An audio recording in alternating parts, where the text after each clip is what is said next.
চাল পোড়া, সরিষা পোড়া, আয়না পোড়া, বাটি চালান আরও অন্যান্য পোড়া থেকে বাঁচার উপায়।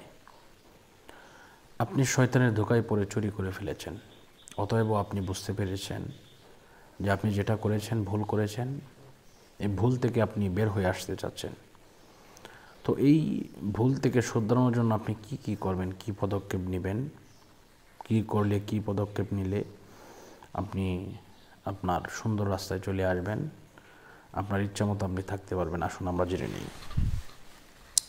তো প্রথমত হচ্ছে আপনাকে যে কাজটা করতে হবে, অবশ্যই আপনি তওবা করবেন। তওবার পাশাপাশি তদবির করবেন।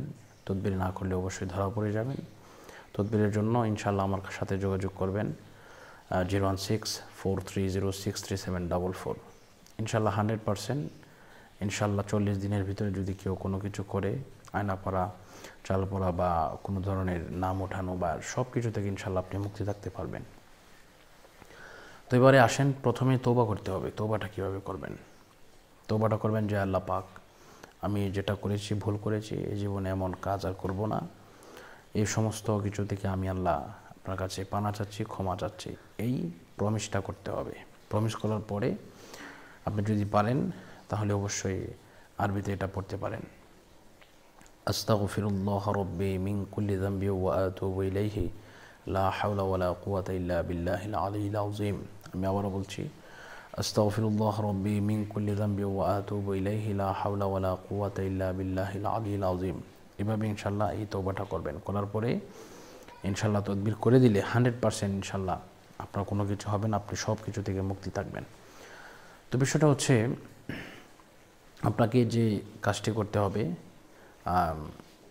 তদবির করবেন, তওবা করবেন, এবং পাশাপাশি যদি আপনি যদি পারেন যেই চুরির মাল আপনি নিয়েছেন, এটা যদি পারেন, আপনি যদি খেয়ে থাকেন তাহলে তো অবশ্যই আপনাকে ফিরিয়ে দিতে হবে। আর যদি মনে করেন যেটা আপনি খাবেন না বা তারে দিলেও সমস্যা হবে এমন কোনো হয়, তাহলে ইনশাল্লাহ কোনো মাদ্রাসায় অথবা কোনো এতিমখানায় দান করে দিলে ইনশাল্লাহ এটা আপাতত মুক্ত থাকবেন। পরবর্তীতে অবশ্যই তার কাছে ক্ষমা চাবেন বা তার কাছ থেকে অবশ্যই তার মাল আপনি জেনে হোক না জেনে হোক আপনি অবশ্যই ফিরিয়ে দিবেন।